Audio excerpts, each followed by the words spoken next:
Salute a tutti! Riprendiamo con l'esame della trascrizione dell'incidente probatorio di Lotti. Ricordo che siamo al 19 febbraio 1997 nell'aula bunker del Tribunale di Firenze. Davanti a Lotti c'è il GIP Valerio Lombardo, il PM Paolo Canessa, gli avvocati di parte civile e il difensore di Vanni, Gian Gualberto Pepi. C'è anche poi il difensore di Lotti, che è Stefano Bertini e così via.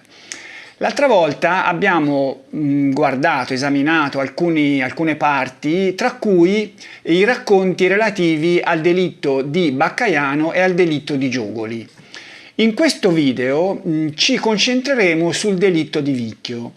Però prima di arrivare a questo delitto voglio tornare un attimo su Baccaiano, perché mi è stato fatto notare un particolare che non ho evidenziato. Il particolare è questo: rileggiamo quel pezzettino che già ho letto, relativo in uno scambio tra PM e Lotti.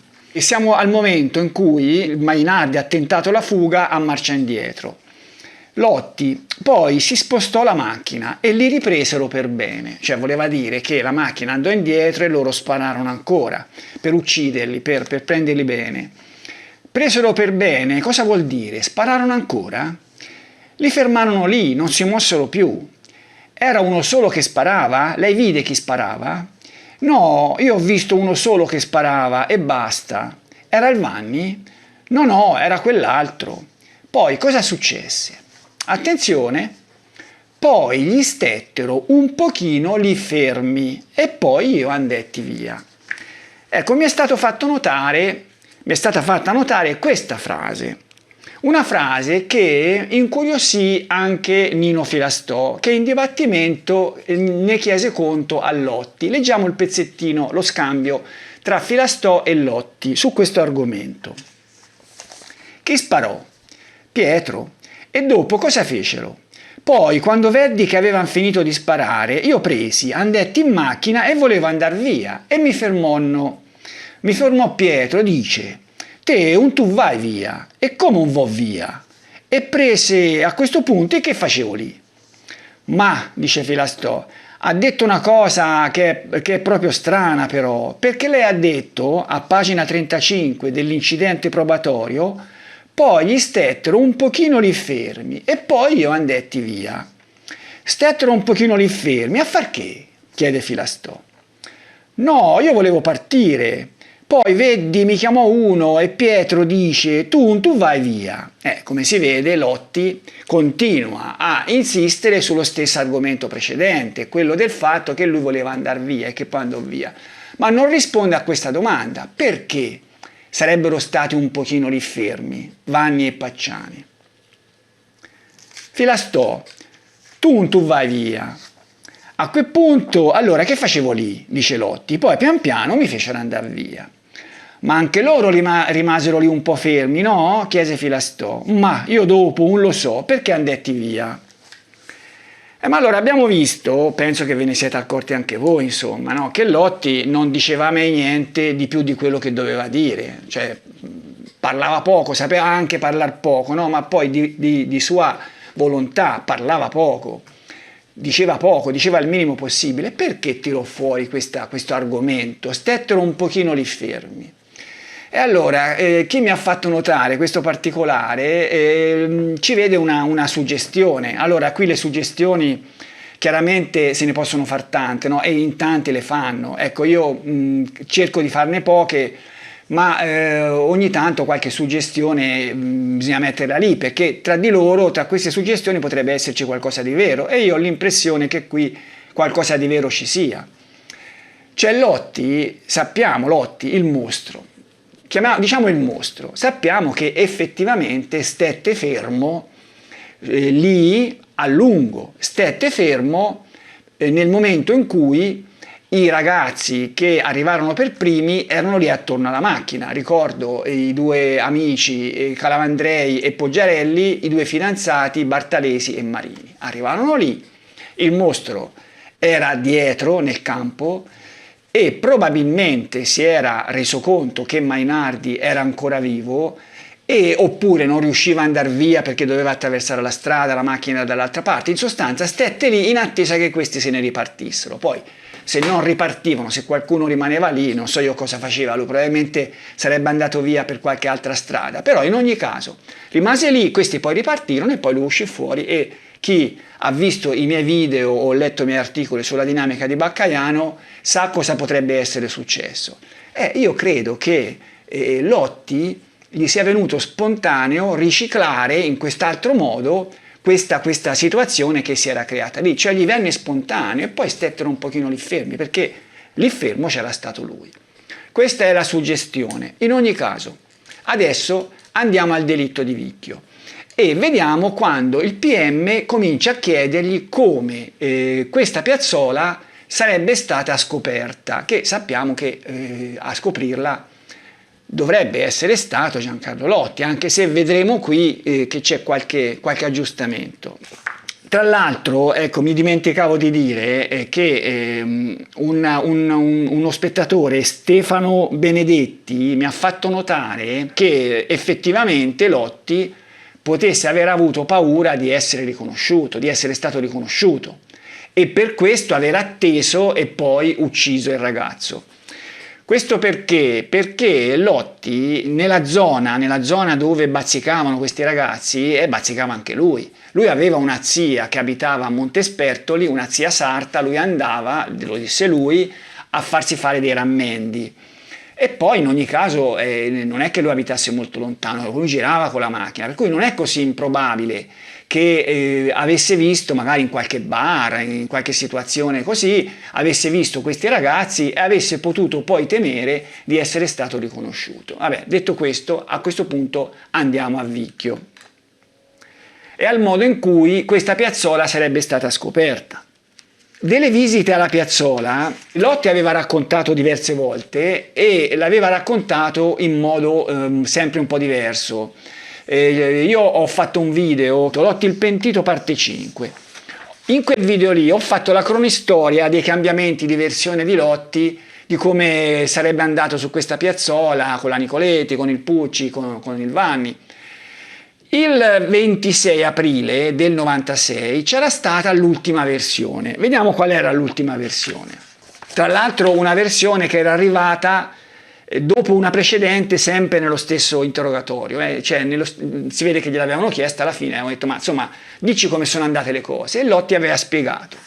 Si legge nel verbale: io nella piazzola di Vicchio ci sono stato in un primo tempo con la Filippa, poi da solo, poi con il Pucci, poi con il Vanni e infine con Vanni e Pacciani la sera dell'omicidio. Eccolo qua, per cui Nicoletti, da solo, Pucci, Vanni e infine l'omicidio. Vediamo lo scambio con il PM in sede di incidente probatorio. PM, poi lei ha partecipato anche a un altro omicidio, quello dell'anno dopo, nell'84 a Vicchio. Come andarono le cose quella volta lì? La prima volta sono stato con questa donna, una certa Filippa, però a quell'epoca non sapevo nemmeno la strada.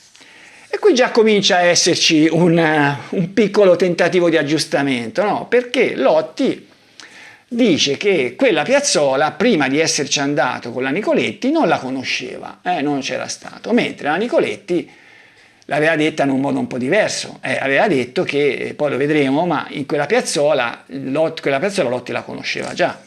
Andiamo avanti con questo scambio con il PM.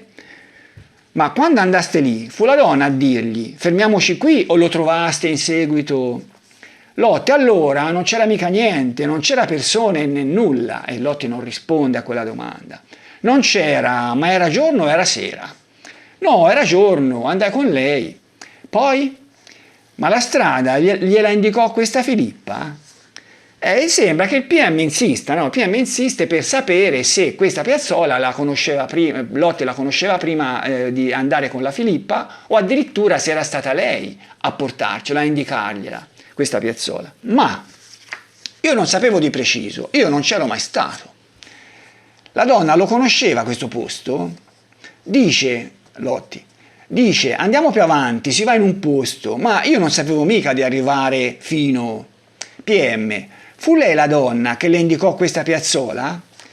Ma qui è curioso, no? Come Canessa a tutti i costi voglia invitare Lotti a pensare se questa piazzola gliela potesse avere indicata la Nicoletti.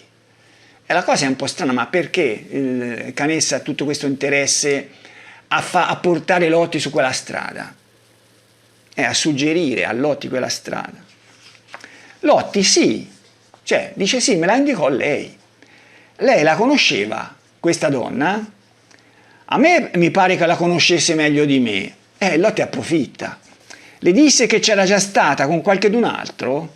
Ma questo non me l'ha mai detto. Ma insomma, la Nicoletti, questa insistenza di Canessa è un po' strana, perché la Nicoletti aveva sempre detto che questa piazzola la conosceva Lotti, gliel'aveva fatta conoscere Lotti. Lo si legge per esempio nel verbale del 17 febbraio 96. Giancarlo, che l'aveva portata sul posto a lui precedentemente conosciuto, precisava di essersi recata in quel luogo condotta da Lotti che conosceva la strada. Nel verbale del 23 aprile 96 non so perché il Lotti mi portava a Vicchio in quella piazzola, la conosceva lui.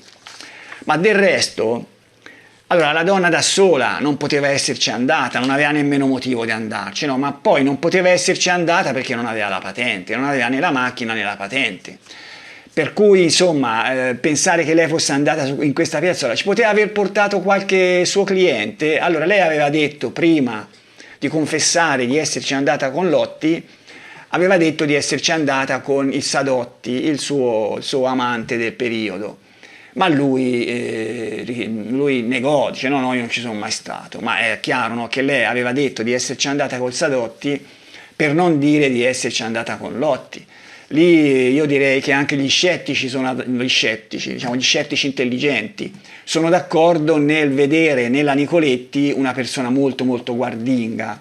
E questa storia di essere andata sulla piazzola con Lotti io direi che è una cosa che si potrebbe dare per acquisita, ma ce l'aveva portata lui e lui la conosceva bene, no? È chiaro che confessare questa conoscenza di questa piazzola pregressa per Lotti con le sue antenne belle aperte, non lo diceva volentieri, no? È una cosa che a lui non quadrava molto.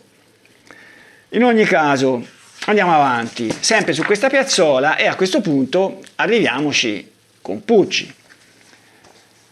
Ricordiamoci che poi lui, dopo la Filippa, secondo l'ultima versione, ci sarebbe andato da solo, ma qui si comincia a parlare di Pucci.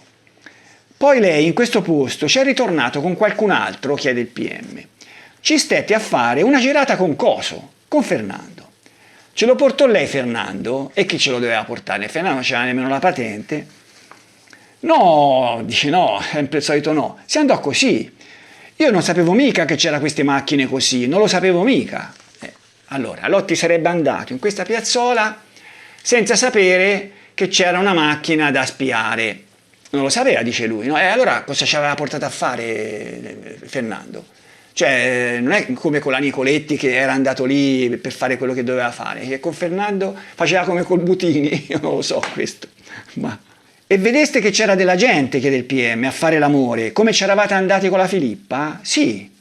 E quindi con Fernando cosa vedeste? Noi si vede una macchina, però non si andò mica a vedere proprio preciso che facevano.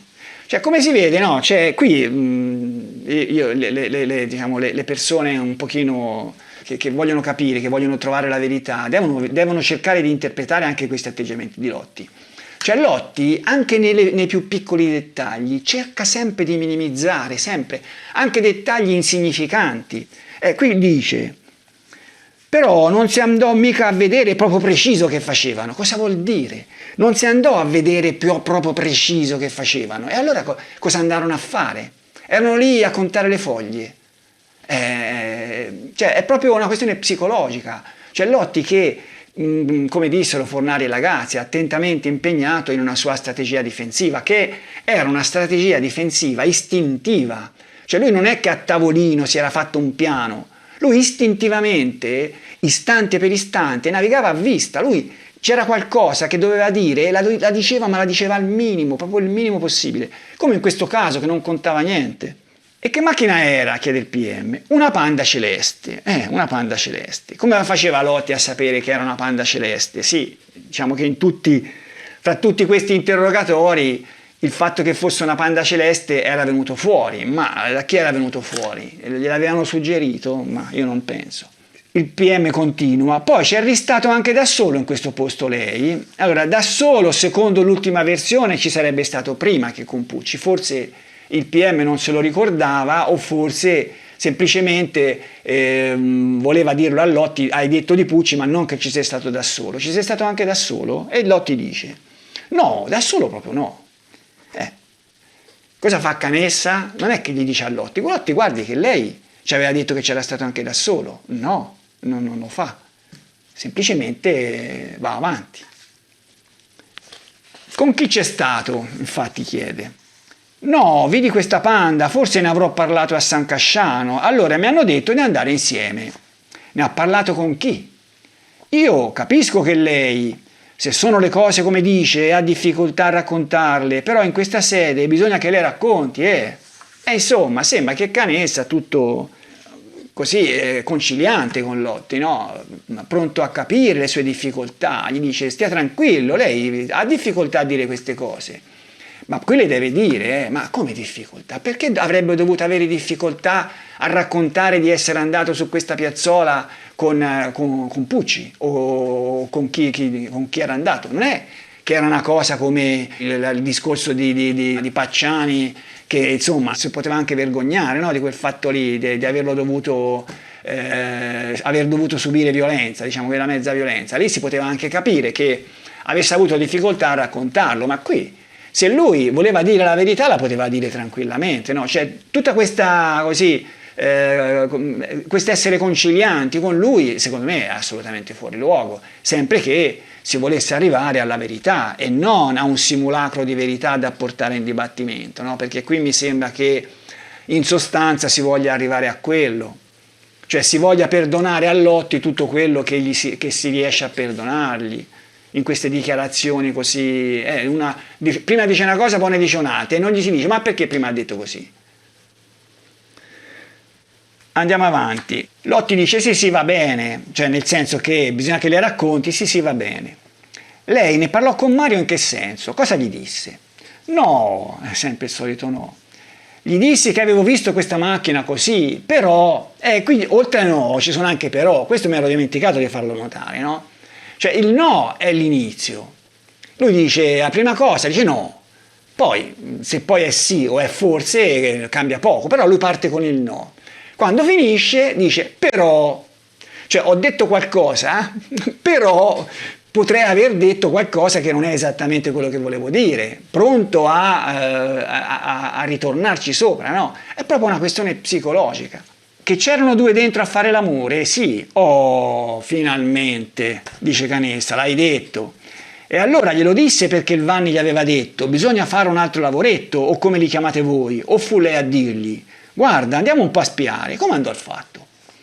No, io gli dissi che c'era questa macchina, però non gli dissi mica che doveva andare là. Ecco, io gli dissi che c'era la macchina, per cui una piccola responsabilità ce l'ho, però attenzione, io non gli dissi di andarci, io confesso di averglielo detto, ma non di avergli detto di andarci, no? Come si vede, sono proprio Lotti che cerca di tenere stretto il più possibile.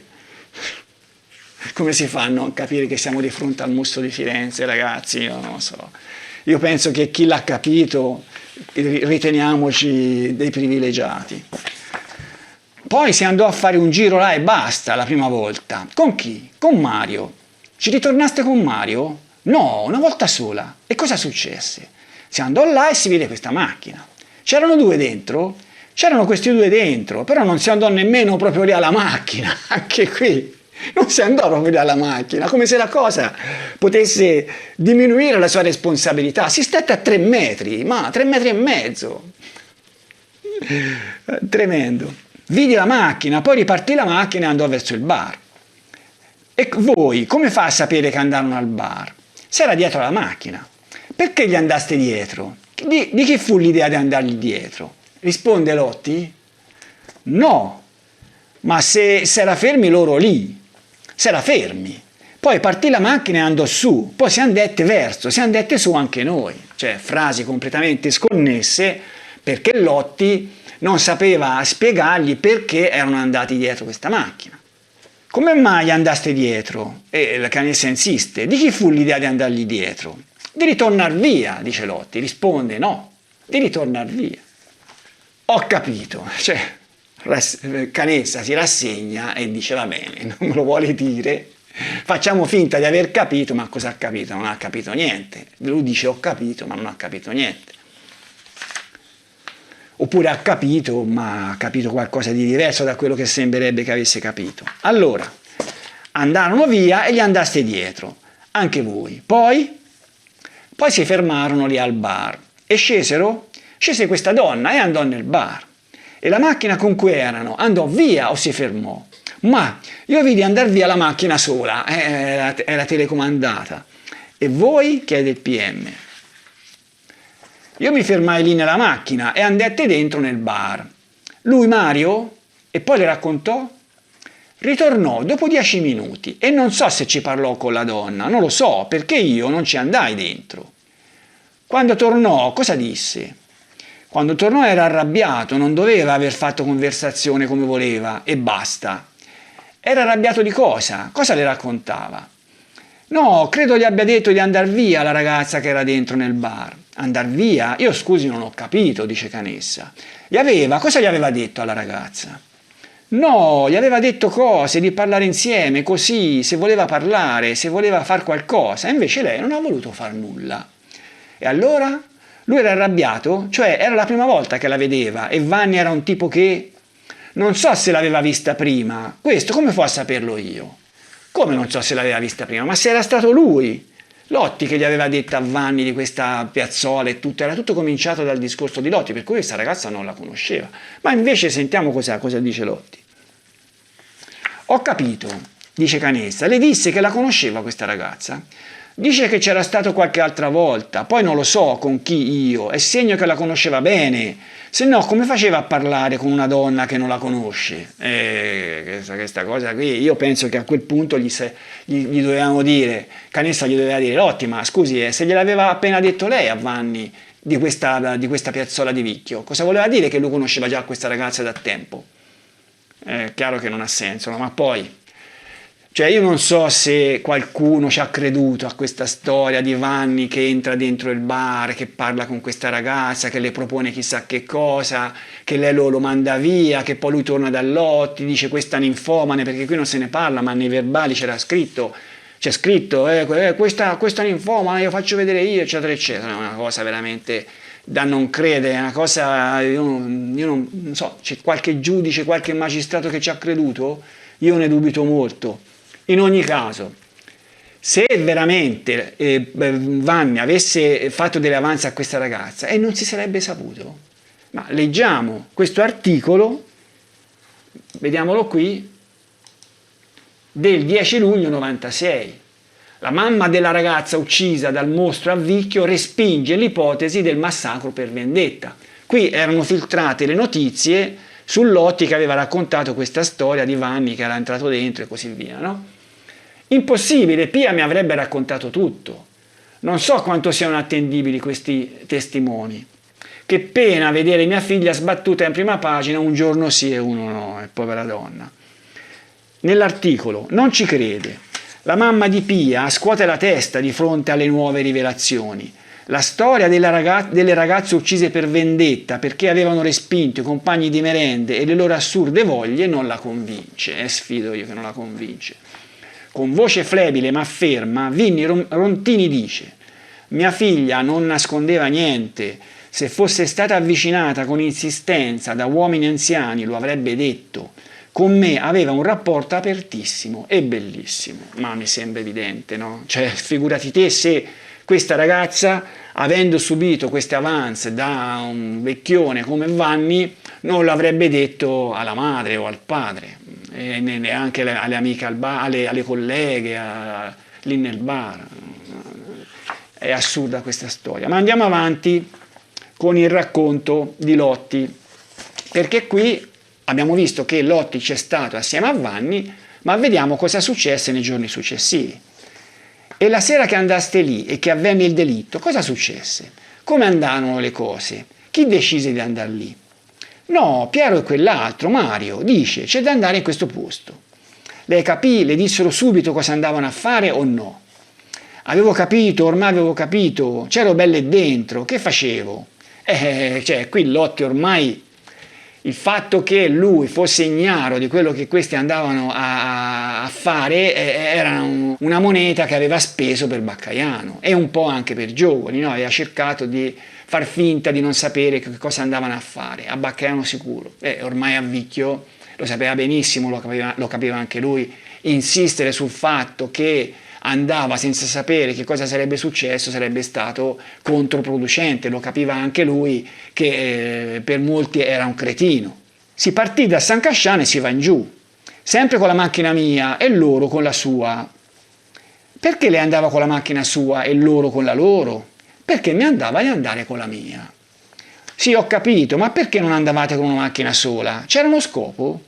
No, perché io mi garbava di andare con la mia, quando volevo andare via, andavo via da me solo. E qui Lotti andava via da lui solo, e cosa aveva come vantaggio raccontando questa balla? Aveva il vantaggio che poteva evitare di raccontare, questo l'abbiamo già visto, di raccontare tanti particolari che succedevano, diciamo così, nella parte finale del delitto, che non erano particolari da poco. Cioè a Giogoli c'era stato il Bloschitzenbrunnen, c'era stata la rivista gay, a Baccaiano c'era stato il movimento del ragazzo, tutto che Lotti sapeva bene perché l'aveva visto lui che il ragazzo si era mosso, avrebbe dovuto spiegare quello. A Scopeti c'erano state altre cose, c'erano state le scissioni, tutte quelle storie lì. A Vicchio lui fu costretto invece a star lì, a dire di essere rimasto lì perché c'era la testimonianza Martelli Caini che aveva visto 2 macchine in coda per cui lui non poteva essere andato via da solo. E la sera di quel delitto come andarono le cose? Si partì da San Casciano e poi ci si fermò al Galluzzo per pigliare un caffè e via. Poi si va là. Anche questa storia del caffè del Galluzzo, Lotti l'ha detto più volte. Cioè, questi partono, dice, si trovano a San Casciano, partono per andare a uccidere. Cioè, fermiamoci, prendiamo un bel caffè, va. Così, cioè, io non so se è una cosa che in futuro chi la leggerà dirà, ma è possibile che sia successa? E quindi si arrivò sul posto. Poi di lì io fermai la macchina un po' più in su, sulla strada, verso sulla strada. Lì, verso lì, dove c'è il posto, dove c'era la macchina ferma, la Panda. E come era messa questa Panda? Come l'aveva vista lei nei giorni prima o era in modo, chiede il PM? No, così a volte. Attenzione adesso arriva una frase molto molto interessante, molto importante, che è questa. Il volano da quella parte, dalla parte che guarda il fiume, sempre nella piazzetta. Il PM, cioè il davanti verso la parte che guarda il fiume e il dietro a. Cioè il davanti verso la parte che guarda il fiume. Il volano, dalla parte del volano, il PM l'aveva interpretato come il davanti. Lotti risponde, no, il davanti veniva messo così. Ma allora cosa voleva dire Lotti con il volano da quella parte, dalla parte che guarda il fiume? Voleva dire il volante a sinistra. Se noi andiamo a vedere l'immagine, la Panda era messa con la parte sinistra, quella del guidatore, quella dove c'è il volano, come lui diceva il volano, dalla parte del fiume. L'altra parte, quella del passeggero, dava sull'interno, sui campi. Ma dalla parte sinistra c'era il fiume. E Lotti voleva dire questo, che poi sarà la stessa cosa che dirà in dibattimento quando Filastò cercherà di fargli le scarpe, questa storia dalla parte del volano erano davanti, erano di dietro, cioè quella è una storia che i superficiali ancora oggi sono lì che insistono su questa storia, ma a guardar bene quello che Lotti disse, lui intendeva dalla parte sinistra, perché i ragazzi dentro il pulmino, ma lo vedremo quando arriveremo al dibattimento, erano addossati alla fiancata sinistra, quella dove c'è il volano. Adesso parliamo un attimo della dinamica, perché si arriva proprio alla dinamica. Allora, la dinamica del delitto di Vicchio è molto semplice, no? Sappiamo che l'assassino arrivò lì, sparò un colpo attraverso il finestrino ai ragazzi che erano dietro sul divanetto, lì stavano, probabilmente il ragazzo stava aiutando la ragazza a svestirsi, insomma chi ha visto il mio video ha più o meno un'idea di come io ho interpretato la dinamica. Poi sparò dentro e poi tirò fuori la ragazza e così via. No? È una dinamica abbastanza semplice e Lotti la racconta, però c'è un particolare che Lotti non coglie e questo poi ci dobbiamo chiedere perché. Andiamo avanti comunque. PM, poi scendono dalla macchina e vanno verso la macchina lì, guardarono chi c'è dentro e poi si cominciò a cosà. Si sentì questi spari e poi... E lei dov'era quando sentì questi spari? Io non ero lì vicino, ero un po' più lontano. E cosa successe? Uno gli spara, Piero gli spara alla cosa e quell'altro tira fuori la donna e sulla strada, sul coso, sulla piazza, nel coso lì. Voleva dire il prato, cioè Vanni tira fuori la ragazza e la porta sul prato. E vedo che comincia a tagliarlo e sento dei lamenti della donna. PM gridava o si lamentava? Lotti no, si lamentava. E qui c'è la storia degli strilli. Cioè, in dibattimento cercherà di costringere Lotti a confessare di non aver visto niente, perché lui aveva parlato di strilli quando la ragazza non poteva assolutamente strillare, perché era in coma, poteva gorgogliare. Ma questa storia degli strilli, ricordiamoci da dove nasce. Nasce da due verbali riassuntivi in cui ci sono delle parole che non è detto che avesse pronunciato Lotti. Abbiamo visto la storia dei verbali riassuntivi, no? Un verbale è quello del 6 marzo 96. Devo dire, e questo Debbo sa tanto di Giuttari, devo dire che la ragazza, mentre veniva trascinata nel campo, faceva ancora qualche strillo. Forse i colpi l'avevano solo tramortita e quindi vidi il Vanni che col coltello la colpiva almeno un paio di volte. L'11 marzo, sempre del 96, quindi Mario, armato di un coltello, tirò fuori la ragazza che ancora era viva perché strillava e la trascinò sul prato, chinandosi e colpendola con il coltello più volte, per come potete vedere dal movimento del braccio. E insomma, nel momento in cui però di Lotti sono note le parole precise, non si parla di strilli, si parla di gemiti. E gemiti, secondo i risultati dell'autopsia, la ragazza poteva emetterli dei gemiti, perché effettivamente ebbe un periodo di sopravvivenza, anche se ormai era spacciata, era in coma, poveraccia. Ma adesso, questo poi vedremo, no, che su questo discorso dei gemiti ci sarà un intervento di Pepi che sarà un pochino su una lunghezza d'onda diversa da quello che poi sarebbe stato l'intervento di Filastò in sede di dibattimento. Questo lo vedremo tra un po'. Ma adesso diamo un po' un'occhiata al discorso del palo. PM, ma lei cosa doveva fare in questa situazione? Controllare che non venisse nessuno? Lotti, sì, di non venire, che non venisse nessuno giù, delle macchine. Cioè, insomma, Lotti in questa situazione di Vicchio avrebbe dovuto controllare che non venissero macchine, per cui avrebbe dovuto fare quel palo così come è stato inteso dalla sentenza di primo grado, cioè di uno che si mette lì davanti alla piazzola, passa le macchine, lo vede e dice no, io qui non mi ci fermo.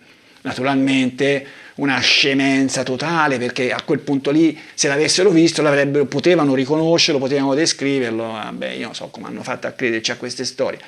Ma andiamo avanti, vediamo in questa immagine cosa voleva dire a Vicchio fare il palo in quel senso. C'era una curva, qui vediamo la curva, cioè si entra nella piazzola, poi si deve girare a destra quasi a 90 gradi per arrivare al punto dove era ferma la macchina dei ragazzi. Allora, se uno voleva mettersi in una posizione per scoraggiare l'ingresso di altre auto, si sarebbe dovuto mettere come minimo in quel punto lì, quelli indicato, cioè alla confluenza tra i due segmenti del sentiero, perché altrimenti chi entrava non lo vedeva soltanto quando sarebbe entrato dentro la parte l'altro pezzo, a quel punto sarebbe stato un problema tornare indietro e tutto, insomma era una situazione che se veramente Lotti avesse voluto fare il palo così come inteso dalla sentenza non si doveva creare quella situazione, Lotti doveva stare molto prima per evitare che la macchina neanche si abboccasse, cioè la macchina si abbocca, fa i fari, vede che c'è qualcuno e se ne torna indietro. Ma quanto c'è da quel punto lì alla macchina? Quanto c'era? Io ho fatto conti adesso, Google Maps mi indica 30 metri. Da quell'angolo alla macchina c'erano 30 metri. Saranno 20? Insomma, Lotti, se veramente avesse fatto il palo così come inteso dalla sentenza, avrebbe dovuto mettersi lì. E invece qui si parla di 3 o 4 metri, che comunque vedremo sono già tanti per una cosa che noterà Pepi. Adesso parliamo del coltello e del fatto che si andò al fiume a lavarlo. Sentiamo, PM, poi dopo, siamo venuti via dopo che è successo, insomma, che è stato ammazzato queste persone. Poi uno va dove c'è il fiume a lavare il coso, il coltello. Chi è che andò a lavare? Ci andette il Vanni. Ci andò anche lei o andò da solo? No, io ero fermo lì. Io non andetti vidi che andava verso il fiume e basta.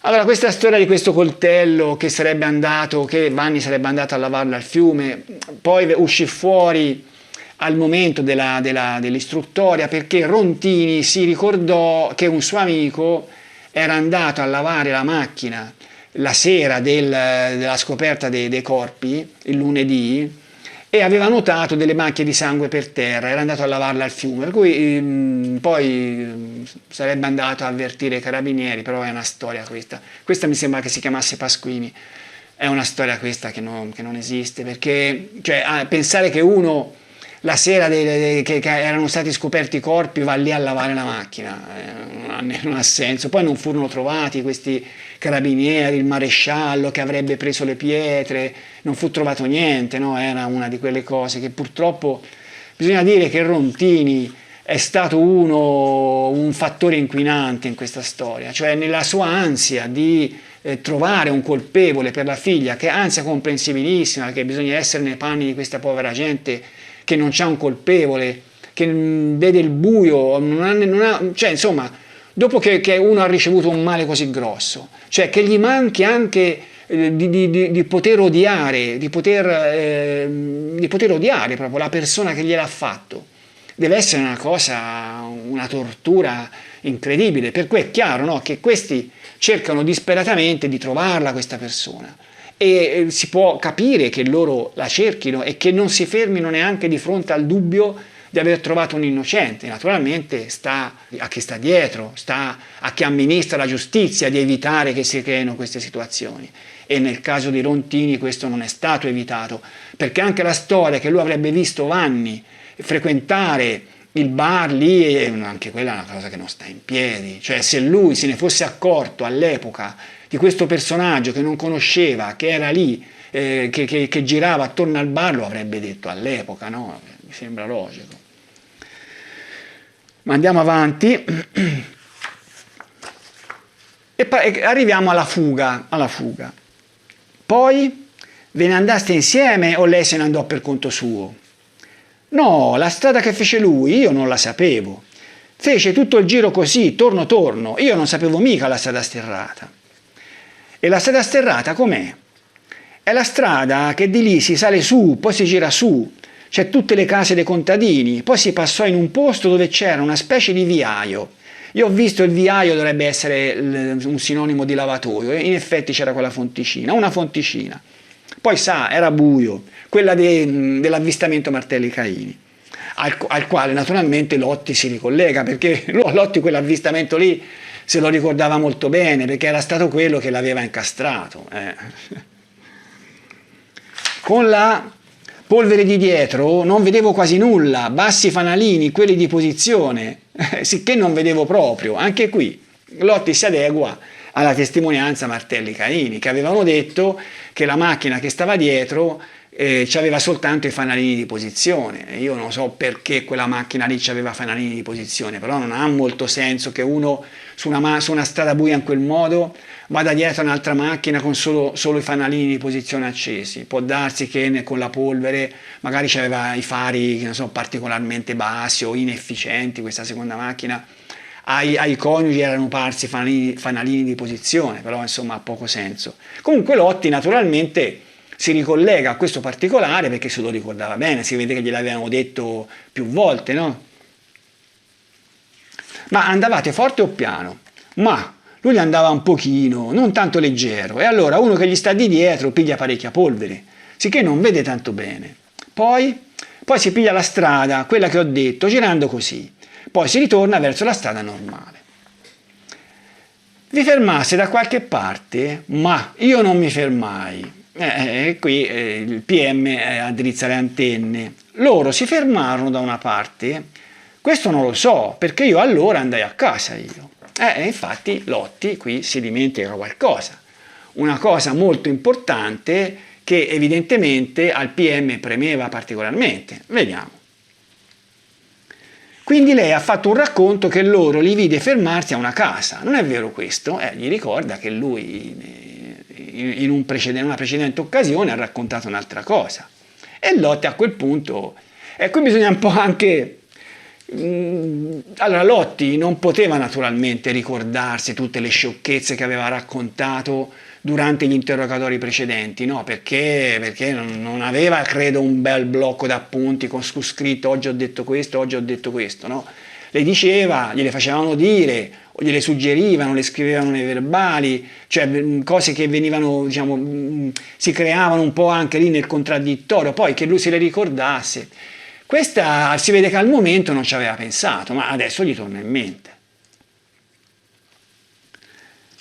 Sì, quella casa sì, lassù, perché lì non ci si poteva andare nemmeno con le macchine. Era un pezzetto che c'era fossi, buche, e allora non ci si poteva andare in macchina, si andò a piedi fin lì. E perché gli andò dietro lei? Andar dietro. E qui Lotti non risponde, no, sul perché. Qui bisogna mettersi nella condizione di Lotti lì, per come l'aveva raccontata lui. Lui aveva fatto questo viaggio con le macchine, era stato dietro, poi loro si erano fermati e erano andati a questa casa qua a fare quello che adesso vedremo.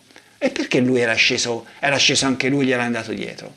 Cioè non c'era motivo, a quel punto lì, anzi, a dire il vero, poteva prendere e andarsene via. Se non conosceva la strada, ma lì era una cosa, era qualche centinaio di metri, c'era la provinciale, supponiamo pure che non conoscesse la strada, poteva aspettarli in macchina, invece gli va dietro. E il PM gli domanda, ma perché sei andato dietro?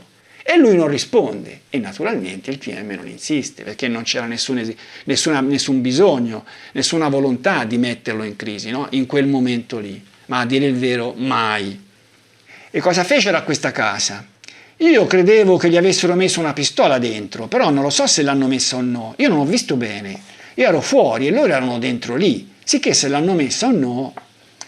Ma lei vide il muro accompagnato a fare?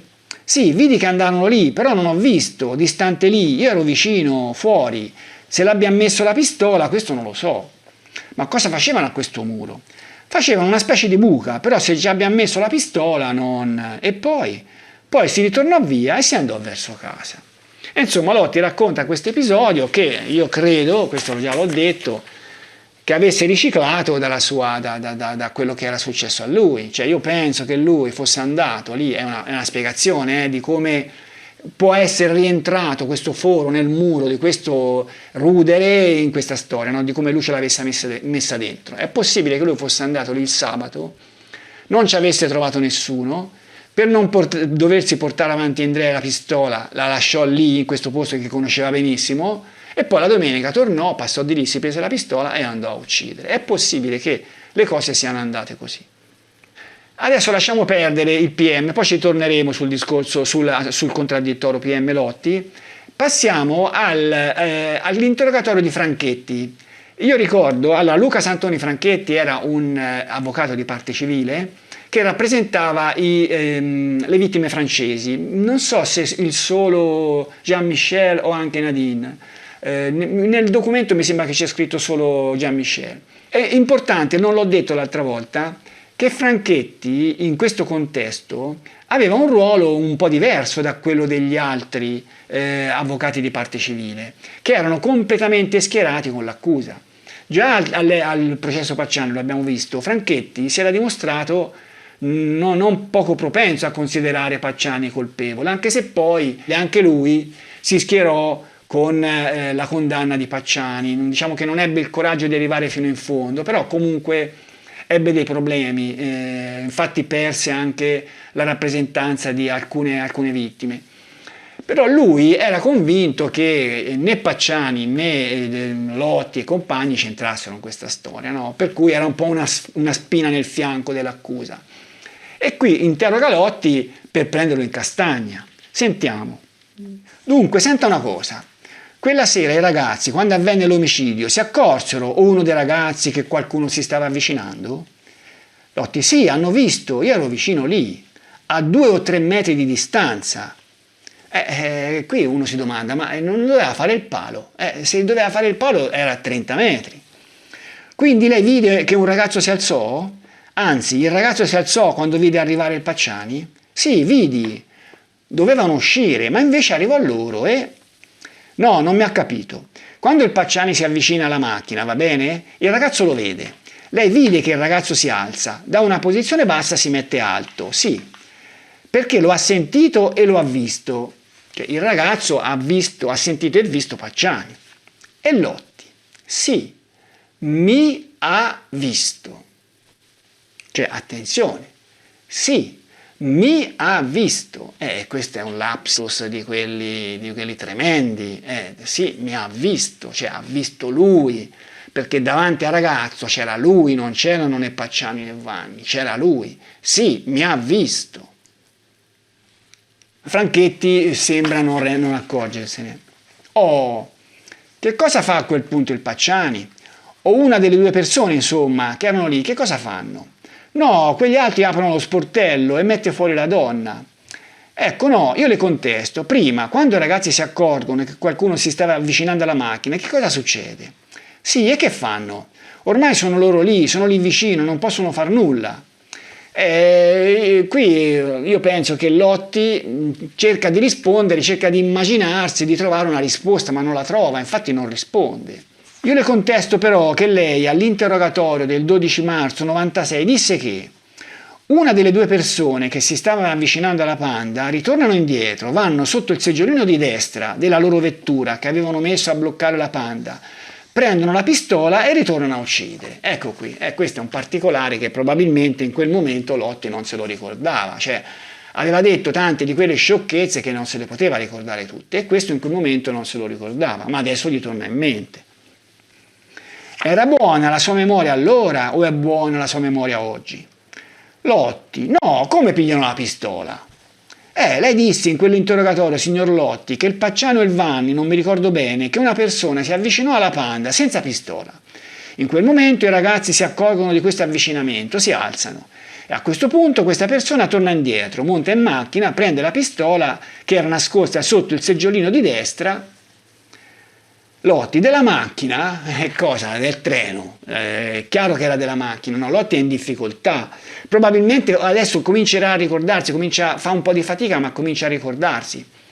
A dire il vero, un particolare così, io immagino che Lotti facesse fatica a ricordarselo perché era un particolare assurdo. Cioè, erano lì per uccidere. Che motivo c'era? Che si fossero avvicinati senza pistola. Cioè, si avvicinavano già con la pistola in mano, per poi andarla a prendere. Ecco perché Lotti non se lo ricordava, perché era un particolare, chissà come era nato lì nel contraddittorio, in quell'interrogatorio, bisognerebbe esserci stato, bisognerebbe essere stati una mosca a girare in quelle stanze. Franchetti: della macchina loro, e va là e li uccide. Lotti: sì, magari adesso comincia a ricordarsi. È il ricordo giusto ora o era il ricordo giusto dell'interrogatorio del 12 marzo?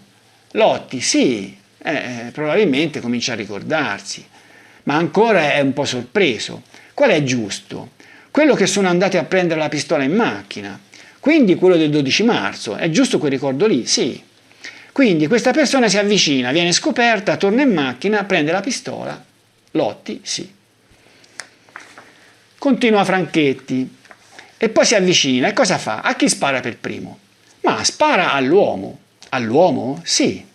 Ecco, lei si ricorda se la Panda Celestina, dove c'erano questi ragazzi, il posto di guida era vicino alla macchia? Vicino al bosco? Al fogliame? Lotti sì, vicino alla macchia. Vediamo la macchina, no? La macchina era questa. Come si vede, era vicino effettivamente alla vegetazione. Lotti aveva visto questa foto? Per saperlo? Ma ci passava un uomo fra la macchina e la macchia? Ma a quell'epoca non so se c'era la macchia o no. E qui già Lotti si pente di aver parlato troppo, di aver detto un particolare che magari era meglio se non lo diceva, no? Perché poteva essere un particolare che magari faceva scoprire il suo vero ruolo. Franchetti non si ricorda se c'era una macchia, no. Arriviamo qui a un dettaglio importante ma di difficile interpretazione. Adesso ne parliamo. Franchetti, l'uomo sparò anche alla donna prima che il Vanni? No, sparò all'uomo e basta. Sparò all'uomo e basta, dice Franchetti. E alla donna quando spararono? No, la donna la portarono fuori perché a Pia sappiamo che Pia venne colpita da 2 proiettili, un proiettile allo zigomo destro e un proiettile all'avambraccio sinistro. E qui Lotti sembra non saperlo. Andiamo avanti. E le spararono dopo? Chiede Franchetti. No, cominciò col coltello a tagliare, non so. Quindi lei non si ricorda se spararono alla donna. No, alla donna no. Quindi la uccisero col coltello, sì. E allora qui, una volta che abbiamo accantonato il discorso degli strilli, che non erano strilli ma erano gemiti, c'è questo problema del fatto che Lotti dice che a Pia non fu sparato. Perché dice così? Io non so, ognuno si può fare la propria spiegazione. Allora, che Lotti fosse digiuno di tutto il delitto, mi sembra che a questo punto sia abbastanza difficile sostenerlo, no? Perché lui sapeva bene come erano andate le cose, conosceva il posto, descrisse anche un comportamento plausibile di Pacciani e Vanni, al netto delle scemenze tipo quello che arrivano senza pistola e poi tornano indietro a prendere la pistola. Parlò di accoltellamento di Pia fuori dalla macchina e anche questo è possibile, anche se lì ci sono pareri contrastanti, per il sangue che c'era dentro mi sembra che nella perizia si dice che la ragazza fu accoltellata dentro, però sangue c'è anche fuori. Io penso che fu accoltellata fuori, in ogni caso. Però Lotti, di questa storia della ferita allo zigomo di Pia, perché è quella che conta, sembra che sia all'oscuro. Perché? O non lo volle dire, perché non voleva essere troppo preciso. In fin dei conti, se lui aveva visto il delitto così distante, come faceva a sapere che uno dei proiettili aveva colpito anche la ragazza? Lui da lontano avrebbe dovuto vedere questa sparatoria, avrebbe dovuto vedere Vanni che tirava fuori la ragazza e la accoltellava. E lui raccontò questo. Forse voleva semplicemente evitare di raccontare troppi particolari che potevano farlo scoprire. Oppure un'altra spiegazione è che non se ne fosse accorto. Cioè nella concitazione del delitto lui sparava verso il ragazzo, il proiettile che colpì la ragazza poteva averla colpita non volutamente, cioè poteva lui non aver mirato a lei, ma nel movimento, lei che mosse la testa, insomma, poteva non essersene accorto, magari era anche una ferita non molto sanguinante allo zigomo, no? I proiettili erano piccoli e lui non se n'era accorto lì nel buio, può darsi. Può darsi che nel momento in cui avesse accoltellato lui dentro, avesse dato una coltellata anche a lei, per esempio, e un'altra coltellata, perché erano 2 le coltellate, un'altra coltellata gliela dette fuori, poteva essere una cosa mista, fatta così. Per cui lui, nel momento in cui l'aveva accoltellata, non sapeva se era stata anche colpita. Può darsi, ognuno si dia le proprie spiegazioni. In ogni caso, che Lotti non volesse o non sapesse non volesse dirlo o non sapesse di questa ferita fu confermato poi dallo scambio con Pellegrini, Patrizio Pellegrini, avvocato di parte civile, proprio per i Rontini. Senta, alla ragazza di Vicchio fu sparato un colpo di pistola, 2 colpi o nessun colpo di pistola? Come sparato alla ragazza? Dice Lotti. Questo è successivo all'interrogatorio di Franchetti. Pellegrini sì, Lotti no. Non fu colpita la testa con un colpo di pistola? No, sentivo sparare, sparò all'uomo, ma magari in un secondo momento. No. Nessun colpo di pistola verso la ragazza? No. Quindi fu uccisa con un coltello in sostanza? Sì. Va bene, c'è questo particolare, appunto, ci si è concentrati sugli strilli, probabilmente conveniva concentrarsi su questa storia qua. Andiamo avanti con lo scambio con Franchetti. Senta una cosa, come fece? Lei lo ha visto bene come fece il Vanni a tirar fuori dalla macchina la ragazza? Come fece? Dovette rompere lo sportello, rompere il vetro. Lotti aprirono lo sportello. Era aperto lo sportello, non c'era la sicura. Lo avranno aperto loro, io non, ero distante da lì, non, insomma, Lotti dice, come faceva a sapere con precisione quello che è successo? No, cioè guardingo. Franchetti non sa quindi se lo aprirono dall'interno o dall'esterno, e qui Franchetti fa un po' di confusione, cosa vuol dire aprirlo dall'interno o dall'esterno? È per forza che lo aprì dall'esterno, il mostro era fuori, non era mica dentro. Aprì lo sportello, lo avrà aperto di fuori, dice Lotti, ma se c'era la sicura, non si ricorda? È segno che non c'era la sicura, se l'aprirono di fuori così non c'era la sicura. Come si vede, Lotti qui è molto sicuro, cioè dice sì, aprirono lo sportello, cioè in quel caso si vede che anche se era lontano non poteva dire di non averlo visto, no? Cioè era una cosa plausibile che l'avesse visto, e semplicemente disse aprirono lo sportello, vuol dire che non c'era la sicura. In effetti quella sicura ci sarà anche stata, ma nel momento in cui il vetro fu rotto, il mostro semplicemente, cioè lui, la tirò su e aprì la porta, no? Lo sportello. Franchetti arriva al discorso della fuga. Senta una cosa, lei ha detto che dopo aver compiuto l'omicidio, lei li ha seguiti. Una volta disse di no, poi si corresse e disse, sì è vero, io li ho seguiti, il Vanni e il Pacciani, giusto? Sì, non l'ho detto. Ecco, ora lo ripete. Volevo sentirlo dalla sua voce. E quindi siete tornati verso Dicomano, giusto? No, facendo il giro dalla parte di sopra. Allora, Dicomano sarebbe lungo la strada. Insomma, Lotti capisce che Franchetti gli sta dicendo che avrebbero preso la strada asfaltata per andare verso Dicomano. Però dice no, si fece la strada sterrata all'intorno. Quindi non siete voltati subito verso Dicomano, no. Siete andati verso San Martino che è un paese dell'interno, lungo queste sterrate. Sì, quella strada sterrata che gira, che fa il giro, e poi si ritornò nella strada normale, insomma nella strada asfaltata. Quindi quando lei è uscito dallo stradello è andato a sinistra verso, diciamo, Borgo San Lorenzo Vicchio. E allora lassù non le conosco le strade bene. E qui attenzione, diamo un'occhiata a questa immagine. Qui in uscita dalla piazzola potevano andare a destra o potevano andare a sinistra. Fossero andati a destra sarebbero andati verso Dicomano, come dice Santoni Franchetti. Lotti dice però che erano andati per strade sterrate. Allora Franchetti capisce che erano andati a sinistra per prendere poi la strada dove c'è la fattoria L'Arena. Perché il viaggio che avesse avuto un qualche senso per strade sterrate sarebbe stato solo quello, perché sarebbe stato il viaggio che gli avrebbe consentito di evitare il passaggio a livello, mentre un viaggio per strade sterrate che partiva più verso Dicomano non avrebbe consentito di evitare il passaggio a livello. Questo l'abbiamo visto in un video.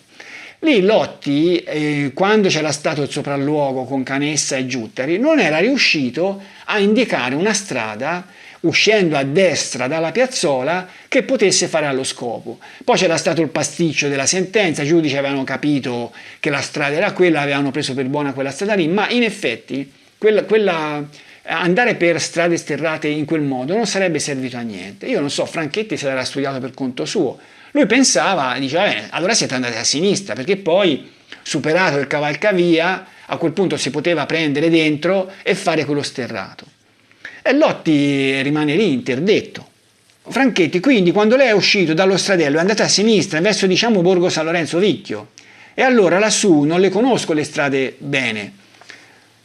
Quindi comunque andò a sinistra, non a destra. Sì, sarà stato la sinistra, se loro lo sanno meglio di me. Loro chi? Pacciani. Ho capito, però lei sa dove era Dicomano.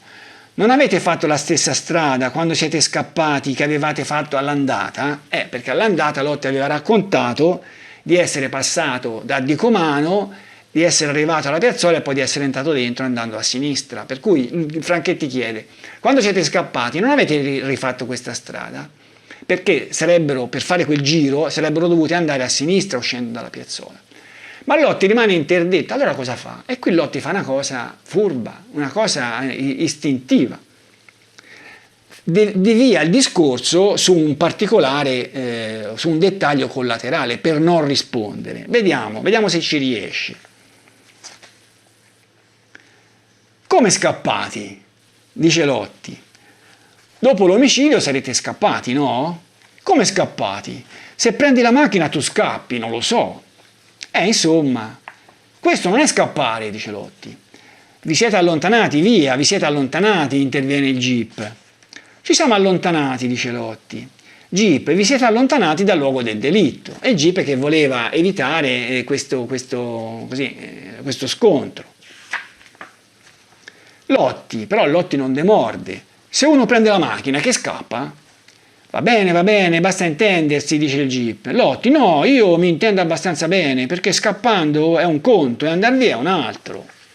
Io penso che Lotti volesse intendere, no? Cioè si scappa quando qualcuno ci insegue, in quel momento nessuno ci inseguiva, non siamo scappati. Ma lui insiste su questo particolare, insiste perché vuole evitare il discorso relativo a aver scelto quella strada, andare a sinistra piuttosto che a destra, perché lì non sapeva bene cosa rispondere, perché naturalmente la storia del viaggio per strade sterrate era una fandonia. GIP, cioè non si può scappare soltanto a piedi, si può scappare anche in macchina.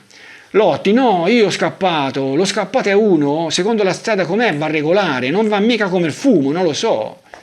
Va bene, basta intendersi, via. Allora, ci riuscì Lotti a svicolare dal dare spiegazioni sulla strada presa, non presa, eccetera, eccetera? Ci riuscì benissimo, perché Franchetti cambiò il discorso. Ma questo sarebbe successo poi anche in dibattimento. Tante volte Filastò, di fronte a questa melina di Lotti, che rispondeva a suo modo ma non rispondeva, era costretto a lasciar perdere. Quando io dico che Lotti l'aveva vinta con Filastò, l'aveva vinta in questo modo. Franchetti cambia argomento. Senta, signor Lotti, io le domando questo. Lei leggeva i giornali in quel periodo, quando avvenne l'omicidio di Vicchio? Come giornali? I giornali li leggeva? Ma io li leggo poco, i giornali.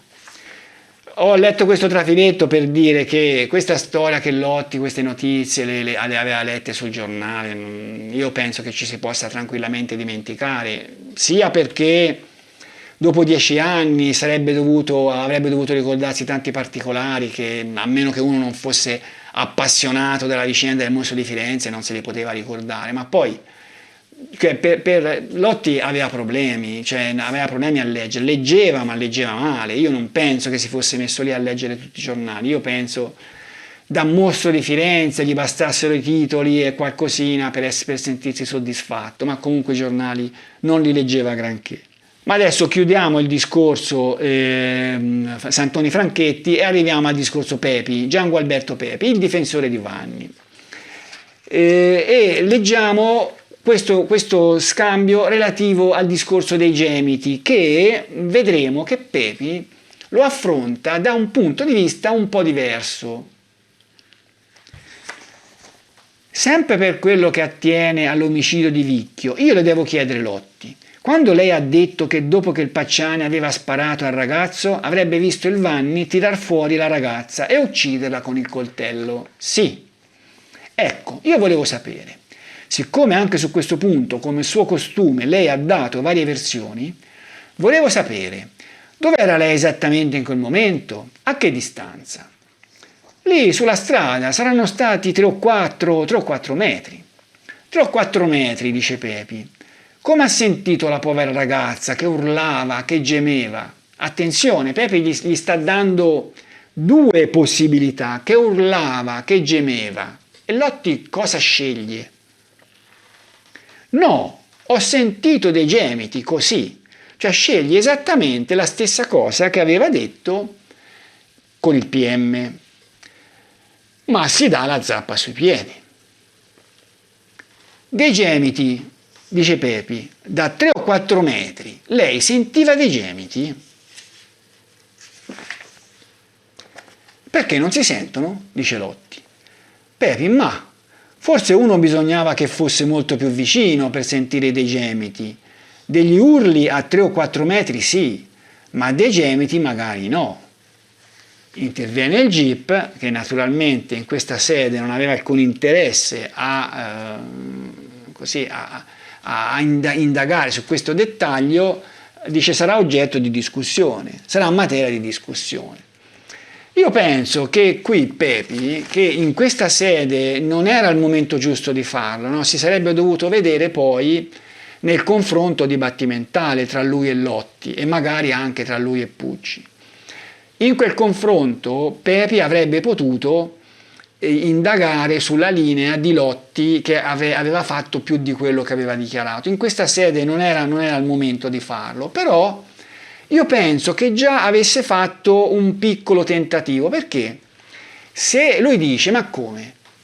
Hai sentito dei gemiti e eri a 3 o 4 metri, ma allora vuol dire che eri più vicino per sentire questi gemiti. Ora, che i gemiti fossero udibili o no a 3 o 4 metri poco importa, l'importante è il tentativo di Pepi di mettere Lotti di fronte al fatto che su un particolare così poteva non essere nella condizione che aveva raccontato, se l'aveva sentiti davvero questi gemiti. In dibattimento naturalmente Filastò non avrebbe percorso questa strada, cioè avrebbe affrontato il problema dei gemiti, ma per dimostrare che Lotti non aveva sentito i gemiti, non aveva sentito nulla, perché lui non aveva parlato di gemiti, aveva parlato di strilli, secondo Filastò, perché nei verbali c'era scritto strilli, l'abbiamo visto prima. E questo è perché la linea di Filastò era totalmente diversa. Va bene, adesso prima di chiudere il video affrontiamo l'ultimo argomento, che è quello della famosa lettera, di questa lettera che sarebbe stata spedita dopo Vicchio, è una lettera fantasma che nessuno vide mai e della quale stranamente Lotti parlò. Lotti parlò di questa lettera spedita dopo Vicchio, uno si dovrebbe chiedere perché. Perché aveva completamente travisato e aveva letto sul giornale di questa lettera, ma invece di associarla al delitto degli Scopeti l'aveva associata al delitto di Vicchio? E questo diciamo che non torna in nessuna ipotesi, non torna nell'ipotesi che Lotti avesse letto i giornali, perché sarebbe stata una cosa veramente prendere questa cantonata sarebbe stata troppo grossa. Non torna nel caso di Lotti che fosse stato così imbeccato dagli inquirenti, perché non gli avrebbero fatto raccontare un fatto così di cui non era mai emerso nulla. Non torna nemmeno nel caso che Lotti fosse stato totalmente innocente, totalmente estraneo. Perché si sarebbe dovuto inventare una cosa del genere? Cioè una cosa grossa, cioè una cosa che non portava bene a nessuno. E allora perché? Perché raccontare di questa lettera spedita dopo Vicchio? Io la mia spiegazione ce l'ho, perché questa lettera lui effettivamente l'aveva spedita davvero. Cioè già mandare il pezzettino di seno a Scopeti, lui l'aveva già tentato a Vicchio. Poi questa lettera scritta con i piedi non era arrivata e si era persa, e per cui nessuno ne aveva mai saputo niente. Però io penso che già a Vicchio lui avesse voluto mandare questo pezzettino di seno per mandare un messaggio. D'altra parte aveva già avuto l'idea di questo, di scindere il seno già a Calenzano, perché c'erano delle ferite sotto il seno sinistro, va bene. Comunque non è questa la sede. Vediamo quello che disse Lotti su questa lettera nello scambio con il PM. Allora, dopo questo omicidio, lei andò a Mercatale e dice: si andò poi a impostare una lettera. Bisogna che spieghi come andarono le cose. Si andò a Mercatale, dice Lotti, e qui Lotti racconta come con Vanni gli fu detto di andare, andò, eccetera, eccetera. Una cosa un po' lunga, saltiamola. Fino a che Lotti arriva a casa di Pacciani. Chi c'era in casa? C'era Pietro. Era giorno, era notte? No, la sera mi pare, la sera di notte. E non c'era nessun altro in casa? La moglie, le figlie? Io credo che era lui solo in casa. Va bene, dice il PM, va bene a un corno, perché le figlie di Pacciani e la moglie non è che se ne andavano in giro da sole, soprattutto di notte, ci dovevano essere in quella casa, no? Perché non c'erano? E lì bisognava indagare, e invece niente. E poi vidi che era a fare una lettera per poi mandar via, poi vidi che di già aveva una specie di coso, di giù dal magazzino dove mette la macchina dentro, una specie di garagino, il PM, e di qui vidi questo coso che trasporta della roba da questo barattolo. Però l'aveva quasi bella e pronta per portar via e ho visto l'indirizzo, ho visto Vicchio e poi il nome, non ho visto niente. Sulla busta, dice il PM. Sulla busta, conferma Lotti. Ma era già fatta, era bella e finita quasi. Era scritta a mano o lei ebbe modo di vedere se era scritta con fogli di giornale? Cioè il PM si chiede se era come quella di Scopeti. Ma io l'ho vista così su una lettera e basta. Sì, mi scusi, lei dice di aver visto un indirizzo Vicchio. Questo indirizzo Vicchio era scritto a calligrafia o era appiccicato col giornale? No, ho visto scritto così a mano e basta. Chi ce l'aveva questa lettera? Pietro. E l'ha dette a lei? No, a me no. A chi l'ha dette? L'ha dette a Mario. E vi disse cosa dovevate fare di questa lettera? Dice spedirla in questo posto qui, però io... In questo posto qui, scusi, in un posto là, a Vicchio. Però da San Casciano a andare là era una cosa un po'... come si vede, Lotti, no? Cerca sempre di portare il discorso su particolari rilevanti. Qui ce l'ha con il fatto, lo vedremo anche più avanti, che fare questo viaggio gli sembrò assurdo, no? Doveva metterci la benzina e tutto, perché andarla a spedire lì? Evidentemente l'argomento di questa lettera non gli piace.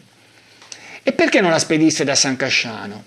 A me mi hanno detto di andare là e l'ho portata là con la macchina. Cioè, mi scusi, fu Vanni o Pietro che disse dobbiamo andarla a impostare a Vicchio.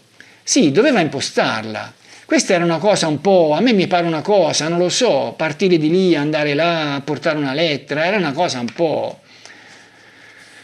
Ma allora, che questa storia fosse totalmente inventata mi pare una cosa veramente difficile da credere, no? Che Lotti si fosse inventato questa storia perché, che motivo aveva? È evidente che aveva riciclato qualcosa che era successa davvero, magari perché gli sembrava di...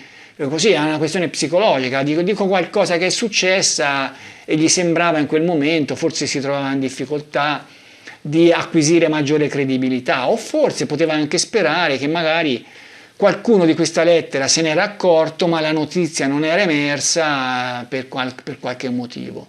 Andiamo avanti. PM era affrancata?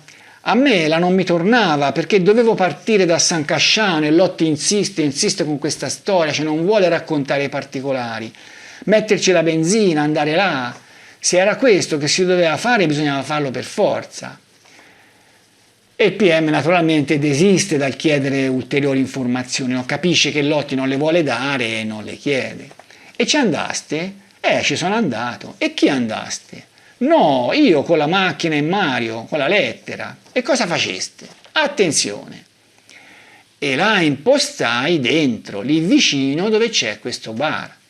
E la impostai dentro, la impostai io, lui Lotti. E il PM naturalmente non raccoglie. Questo bar, quale mi scusi? Il bar dove c'era questa figliola, quando andò la prima volta. E come andò a finire? Lei capì a chi era diretta questa lettera e perché? Ma se non c'è nome, come può a capire? Ma lei in un verbale ha fatto un nome, gli è sembrato di capire un nome, non lo so, come le venne? Ma un nome... Le venne perché gliel'aveva fatto Mario o è una cosa che ha capito dai discorsi degli altri? L'ho sentito fra loro due, però non sono sicuro di quello che...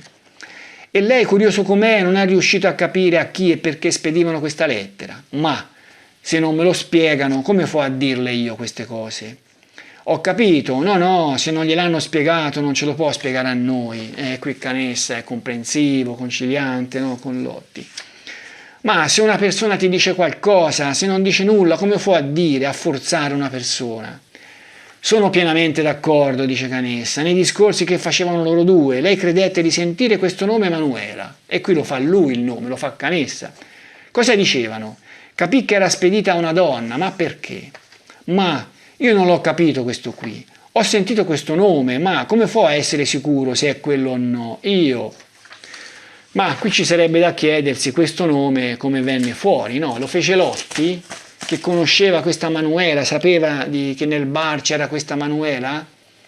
E allora vuol dire che frequentava questo bar, oppure questo nome Manuela uscì dalla bocca di chi lo stava interrogando. E questo purtroppo non lo sappiamo perché non abbiamo la trascrizione integrale di quell'interrogatorio, l'interrogatorio nel quale uscì fuori questo nome Manuela. Va bene, allora siamo arrivati in fondo al video. Il prossimo, che dovrebbe essere l'ultimo riguardo l'esame di questo incidente probatorio, nel prossimo tratteremo del delitto degli scopeti, sul quale ci sono varie incertezze. Il delitto degli scopeti, nel racconto di Lotti, soffrì del fatto che prima di lui ne aveva parlato Pucci e ne aveva parlato anche a sproposito, no? Ricordo che aveva messo, per esempio, la macchina degli assassini, l'aveva messa davanti alla tenda, sua in alto, no? Una cosa che Lotti si guardò bene dal compiere questo errore. In ogni caso vedremo, ci saranno tante cose da discutere. Per il momento vi saluto.